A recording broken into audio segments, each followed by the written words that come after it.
Hey, bonjour à tous, Renaud Richer ici, naturopathe, coach spécialisé en neurosciences.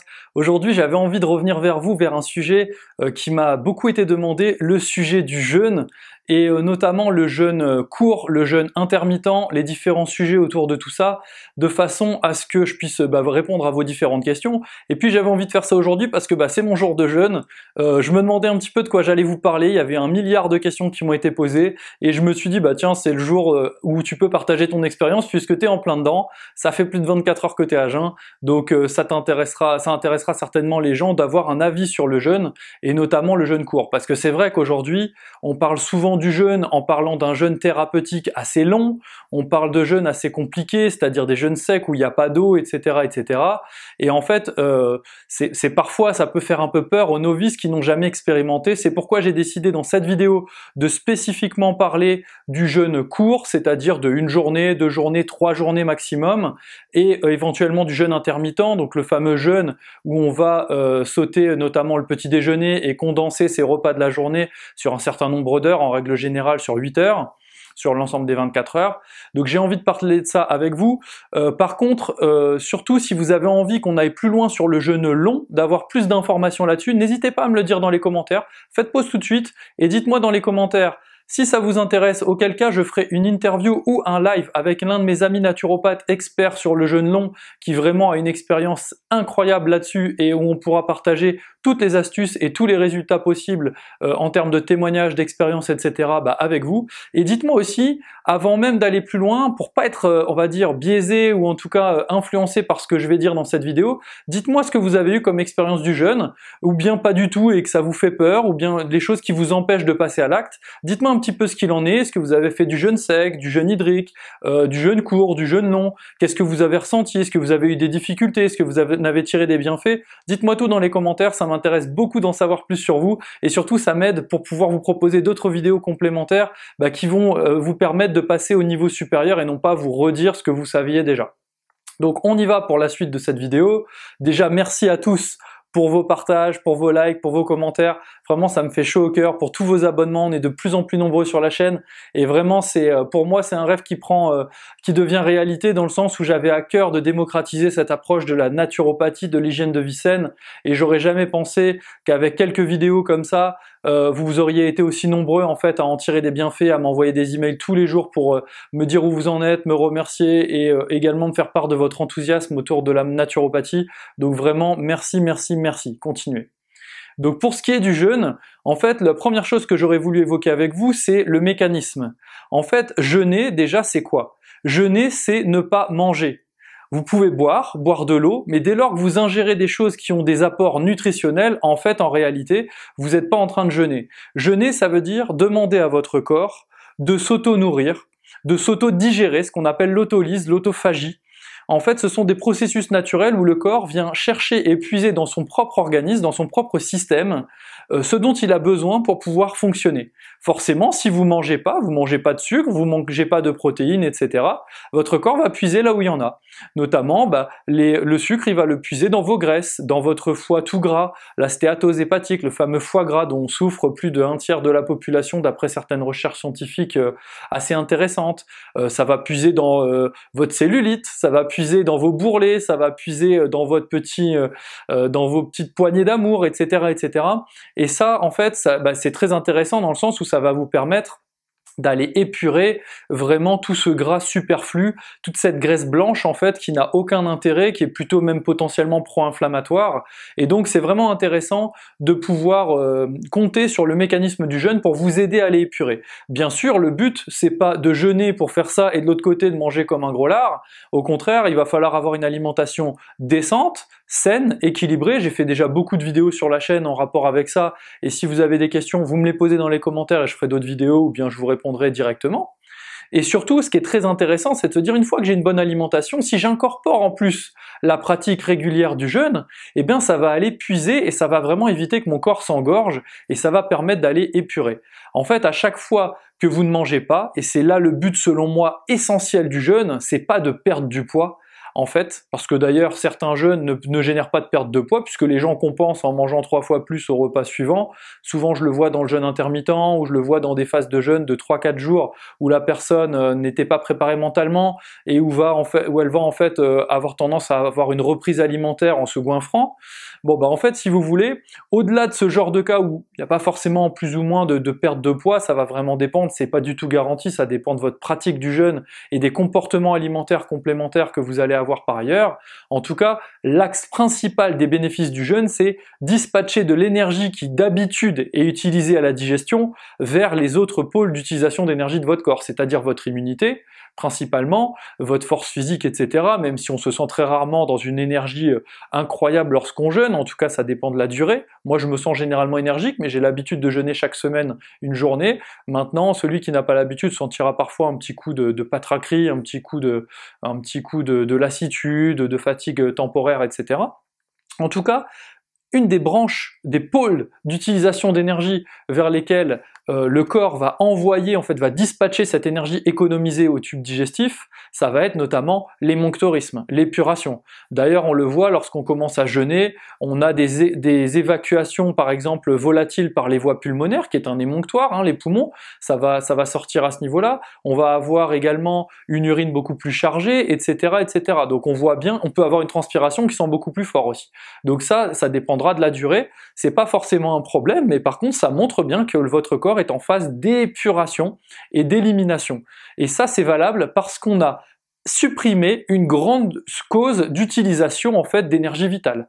Bien sûr, on pourrait faire la même chose tout simplement en ayant une grande phase de repos et tout en maintenant une alimentation standard. Là, on aurait une grande phase de repos avec une alimentation standard, on aurait un dispatching d'énergie vitale, du surplus d'énergie qui normalement est utilisé mais qui là est disponible, à l'émonctorisme. Hein. Mais par contre, c'est vrai que c'est beaucoup plus efficace lorsqu'on va être en phase de jeûne, parce que l'énergie utilisée au tube digestif est colossale. De plus, il faut savoir une chose que souvent les gens ignorent sur les bienfaits du jeûne, c'est que le tube digestif, par l'alimentation finalement, est une source d'utilisation majeure d'énergie vitale en matière d'immunité, puisque l'un des plus gros mécanismes immunitaires, c'est l'hyperleucocytose lorsqu'on va ingérer de l'alimentation, tout simplement parce que tout ce que vous ingérez n'est pas stérile et contient des germes, des bactéries, des virus, des éléments potentiellement pathogènes, des substances que l'immunité doit traiter, hein, qui ne sont pas forcément que des bactéries ou des microbes.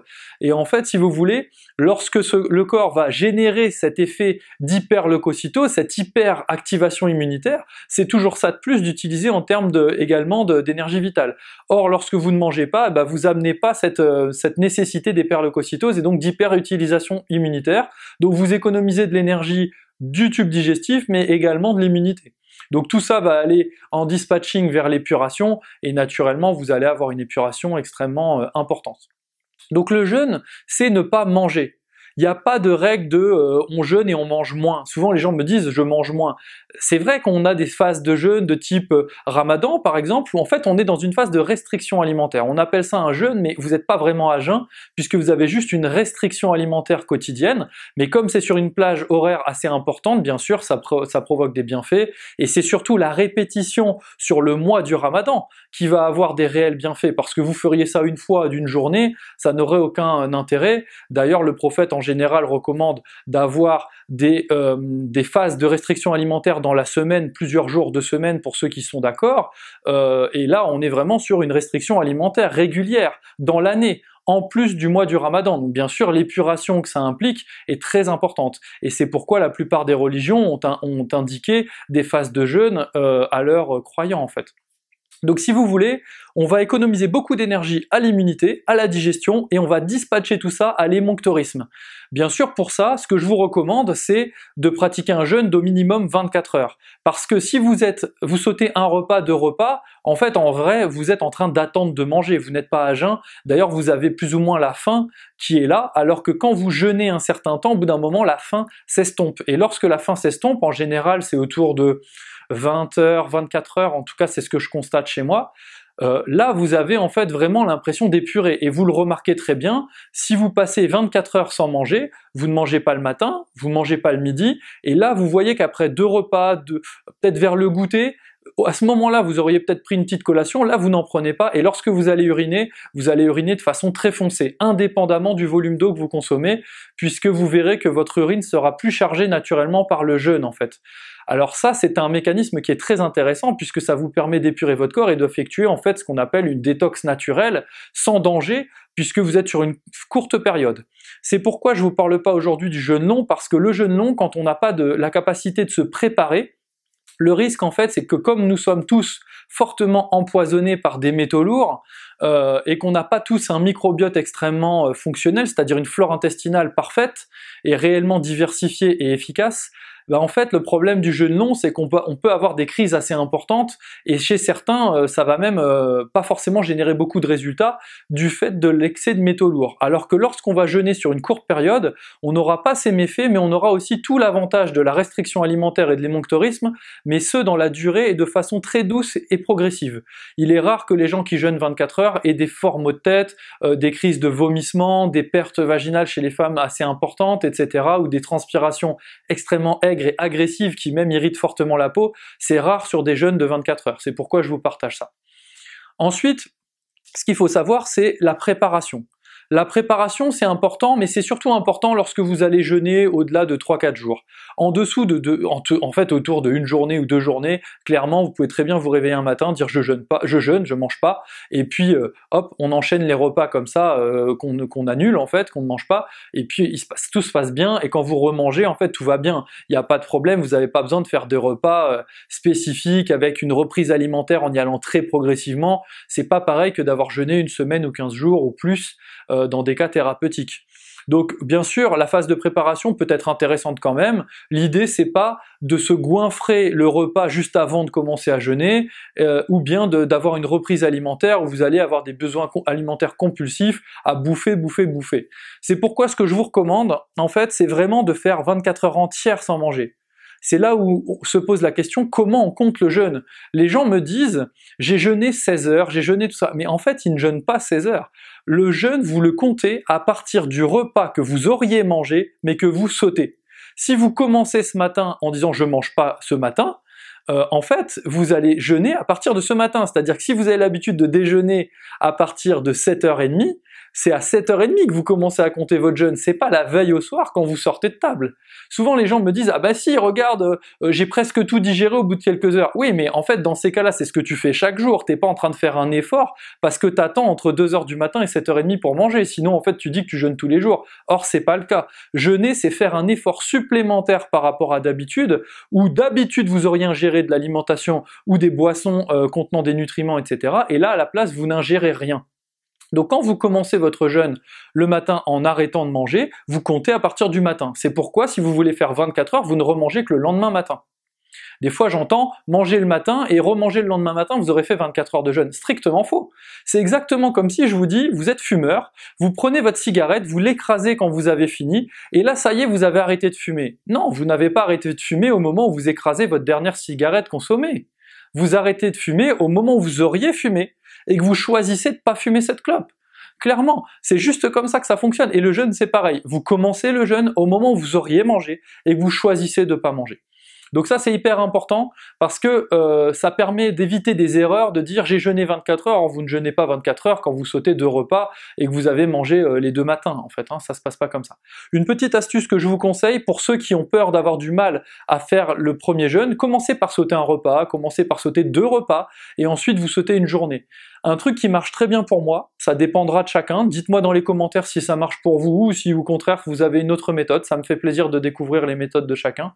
Moi j'aime bien commencer le soir, c'est-à-dire que mon repas du soir je ne le prends pas, j'ai mangé le matin, j'ai mangé le midi, quand il y a des fruits de saison frais qui me plaisent, je mange quelques fruits de saison au goûter, et le soir je ne mange pas. Et donc là, je ne remange que le lendemain soir. Et donc l'avantage c'est que je vais au lit à jeun, mais sans avoir la faim de la journée sur le ventre. Parce que s'endormir quand vous avez une journée de faim qui vous gargouille là-dedans, pour quelqu'un qui n'est pas habitué, c'est pas forcément évident. Moi pour ma part j'y arrive, mais honnêtement, ça me rend un peu exécrable, je vais pas vous mentir, j'ai une humeur de merde quand je jeûne du matin au soir. Je préfère nettement jeûner du soir au lendemain soir, et généralement je suis beaucoup plus cool parce que ma journée de travail après me réveiller de ma nuit à jeun, en fait s'enchaîne, j'ai beaucoup de choses à faire, vous répondre à vos commentaires, former nos élèves travailler sur la plaquette de notre nouvelle école Pranatena, etc., etc. Et donc forcément la journée s'enchaîne, je fais mes vidéos, je fais mes trucs, je vois pas le temps passer, je rentre le soir et là je mange et en fait tout va bien. Et d'ailleurs, pour éviter la reprise alimentaire à vous goinfrer, ce que je vous conseille de faire, c'est de préparer à l'avance un petit peu, de pré-mâcher le travail de préparation du repas de la reprise alimentaire. Par exemple, si vous faites, j'en sais rien, moi, vous reprenez le matin, vous aimez manger des œufs avec une tranche de pain, et ben préparez tout sur le plan de travail, qui est plus qu'à lancer la poêle, casser vos œufs, manger tout de suite.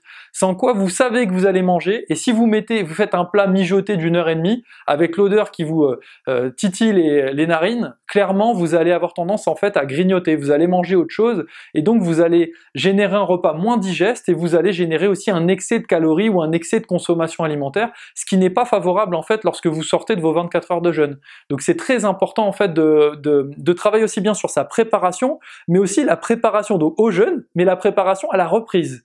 Et même en faisant 24 heures, c'est extrêmement intéressant. Donc ensuite, je vous parlais tout à l'heure des métaux lourds. Bien sûr, lorsque quelqu'un est empoisonné aux métaux lourds, il peut y avoir des crises assez importantes puisque les métaux lourds se stockent beaucoup dans les graisses. Et lorsque vous jeûnez, le premier truc que le corps va autolyser, autophager, c'est-à-dire autodigérer pour transmettre tout ça, transformer tout ça en nutriments et pouvoir fonctionner sans l'apport nutritionnel extérieur, et le premier truc qu'il va bouffer, c'est votre gras. Donc le problème, c'est comme ça contient beaucoup de métaux lourds, quelqu'un qui va jeûner longtemps, qui va pendant 3, 4, 5 jours, une semaine bouffer tout le gras de son corps, ça va mettre en suspension énormément d'éléments qui sont empoisonnants et toxiques, et donc on peut avoir une réaction assez importante et virulente du corps à ce sujet-là, et vraiment je vous invite fortement à travailler en amont sur des jeûnes de courte durée, voilà, peut-être le jeûne intermittent ou en tout cas le jeûne de courte durée ne serait-ce que de 24 heures, de façon à ce que ça épure progressivement. Et ce répéter toutes les semaines, tous les 15 jours ou tous les mois. Si vraiment vous avez peur, vous êtes avec un petit gabarit de faible réserve corporelle et de faible réserve de surcharge pondérale, on va dire, là vous pouvez faire une fois par mois, une fois tous les 15 jours.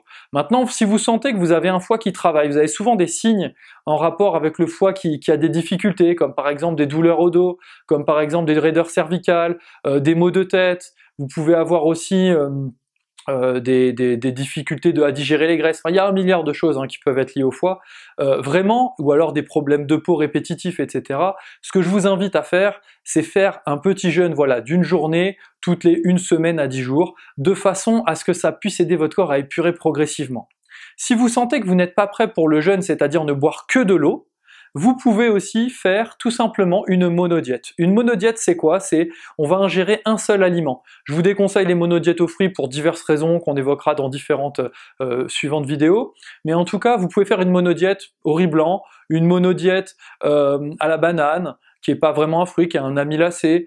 Vous pouvez faire une monodiète au jus de légumes, une monodiète à différentes choses. L'idée en fait, c'est de ne manger qu'un seul aliment pendant 24 heures ou plus, mais 24 heures c'est déjà très bien.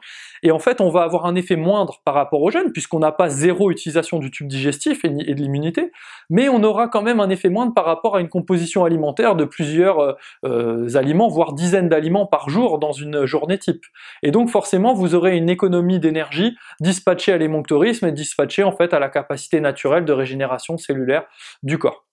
Voilà. J'aimerais aussi vous préciser qu'un des bienfaits majeurs du jeûne, c'est la restriction alimentaire dans la durée. Et l'avantage en fait quand on réduit l'alimentation, des études qui ont été menées sur modèle animal en réduisant la quantité alimentaire des animaux en fait faisaient qu'on augmentait énormément en fait leur durée de vie. Et donc pour vous c'est pareil, comme le dirait le docteur Salman, le médecin des stars qui parle beaucoup de la longévité et de la régénération cellulaire, toute mort avant 120 ans est une mort prématurée. Et c'est vrai que le jeûne, c'est un bon moyen de contrebalancer cette espèce de suralimentation qu'on va avoir tout le reste de l'année. Et c'est pourquoi j'aime le jeûne répétitif d'une journée par semaine ou une journée tous les 15 jours, plutôt que de faire finalement un gros jeûne une fois par an ou tous les 6 mois, parce qu'à la fin de l'année, la restriction alimentaire aura été plus importante. Vous êtes d'accord avec moi que si pendant 6 mois ou 1 an, vous faites une journée par semaine ou une journée tous les 15 jours, à la fin de l'année, ça fait beaucoup de jours sans manger par rapport au fait d'avoir fait même 2 semaines de jeûne. Donc vous aurez jeûné plus longtemps et vous aurez une restriction alimentaire plus importante. Encore une fois, jeûner 24 heures, ce qui est intéressant, c'est que ça vous permet en fait d'atteindre le stade où à la fin des 24 heures, la faim est moins présente. Donc quand vous remangez, vous vous jetez pas sur la nourriture. Il y a souvent des gens qui me parlent de jeûne intermittent et lorsque j'évoque ça avec eux, ils le font pour perdre du poids parce qu'ils ont tendance à être gros mangeurs et autres. Effectivement, ils perdent du poids, ils mangent moins. Ils mangent moins parce qu'ils mangent un repas de moins, donc un repas ou plus de moins, donc c'est vraiment cool. Le problème en fait, c'est qu'ils ont tendance à faire des gros repas quand ils font des repas. Or, la puissance digestive végétative, elle est dépendante de la quantité ingérée et on n'est pas fait pour se péter le ventre quand on mange. Donc si pour tenir vos 16 heures sans manger, sur vos 8 heures, vous mangez 2 fois et que vous vous pétez le ventre, ou vous mangez une fois et que vous vous pétez le ventre, le risque en fait, c'est que vous allez avoir un surmenage digestif, donc finalement un effet dégénérescent, et de l'autre côté qui va un peu se contrebalancer par la phase de repos, mais la phase de repos en fait elle sera pas pleine puisque vous allez avoir un repas plus indigeste qui en fait va se retrouver à être digéré sur le temps où vous auriez dû être vraiment à jeun. Alors que si vous faites des repas normaux et que vous enchaînez une phase horaire sans repas, et ben là vous allez tout simplement avoir déjà digéré correctement votre repas lorsque vous arrêtez de manger, lorsque vous ne mangez pas le repas que vous auriez dû prendre, et là vous vous retrouvez en fait tout simplement à faire un travail réellement efficace d'épuration, etc. Et enfin, il y a un dernier point que j'aimerais évoquer réellement avec vous sur tout ça, c'est le point en fait de la durée du jeûne, mais surtout de la capacité mentale à se lancer dans un jeûne. Si vous envisagez un jeûne qui est long, le risque que vous allez avoir, c'est que vous allez être faiblement motivé pour démarrer, et là je vous invite à vous faire accompagner, parce qu'il faut d'abord purger, voire faire un lavement, etc. pour évacuer les matières fécales stagnantes et les choses qui peuvent stagner aussi au niveau de la vésicule et des canaux biliaires. Mais par contre, le fait de faire un jeûne court est extrêmement important et facilitateur pour les gens en fait qui ont cette difficulté à envisager déjà l'aspect purge, l'aspect lavement. C'est pas toujours glamour, on n'a pas tous envie de faire ça, et puis surtout on se dit je vais pas manger pendant un laps de temps, comment je vais faire au niveau de mon boulot? Jeûnez 24 heures, restez tranquille, faites-le quand vous êtes chez vous, bien posé, comme ça toute l'énergie vitale de la course contre la montre de la vie, vous ne l'utiliserez pas et elle sera ça en plus sur l'autophagie et l'émonctorisme, l'épuration du corps. Mais vous pouvez aussi le faire lorsque, regardez, moi je le fais aujourd'hui, alors que je suis en phase de travail, c'est pas parfait, ça aurait pu être mieux si j'étais au repos chez moi, mais ceci dit, j'ai très rarement des jours de repos, je travaille quasiment 7 jours sur 7, donc honnêtement, je préfère le faire que pas le faire. Et surtout, parmi les dangers qu'on peut noter dans le jeûne intermittent, le fameux jeûne où on saute le matin le repas. Un truc que j'ai pu observer, c'est que chez certains, il peut y avoir un maximum de calculs biliaires qui se génèrent.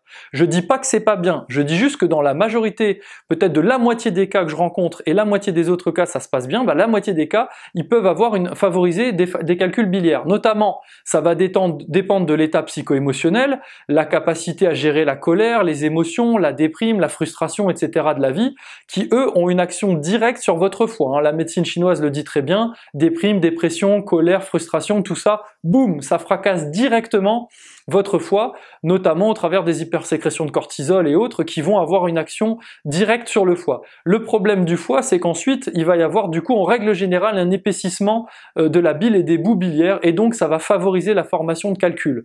De plus, le matin, lorsque vous avez tendance donc à manger le soir, imaginons vous faites un jeûne intermittent où vous allez rester à jeun de midi à 20h, vous allez manger de midi à 20h et rester à jeun de 20h à midi du coup, lorsque vous mangez à 20h, et que vous finissez de digérer, en fait, durant la nuit, il y a une sécrétion biliaire et de sucre pancréatique. Ces substances-là, en fait, elles vont avoir tendance à être sécrétées par votre corps et par le pancréas et par le foie, et ça va être envoyé directement dans l'intestin, par le canal cholédoque, dans le duodénum. Le problème, c'est comme vous êtes allongé, que vous ne bougez pas, il y a un faible péristaltisme pendant la nuit à ce niveau-là, c'est-à-dire des contractions musculaires de la sphère du tube digestif. Et donc, ce qui se passe, c'est que lorsque vous vous levez le matin et que vous n'avez pas forcément, que vous n'allez pas manger, il n'y a rien pour absorber ces sécrétions bilio-pancréatiques. Or, lorsque vous avez pas mangé et que vous allez vous mettre à boire, puisque le matin vous allez boire, vous allez faire votre vie, eh bien vous allez en fait envoyer une vidange des sucs bilio-pancréatiques directement vers l'intestin et le côlon, qui sont extrêmement sensibles à l'agression de ces sucs qui sont dédiés à dissoudre l'alimentation et notamment les protéines animales, les glucides, les choses comme ça, jusqu'à la cellule. Or, votre corps étant composé de cellules, vous doutez bien qu'il va prendre une petite claque lorsque ça va être envoyé notamment dans le côlon. Et là, c'est un vrai problème, c'est-à-dire que chez certains, ça peut aggraver des troubles digestifs existants, notamment quand il y a déjà une inflammation du côlon droit ou du côlon gauche. C'est pourquoi tous ces éléments d'hygiène de vie, comme le jeûne intermittent, le jeûne court, etc., nécessitent réellement d'être individualisés et contextualisés, comme l'alimentation.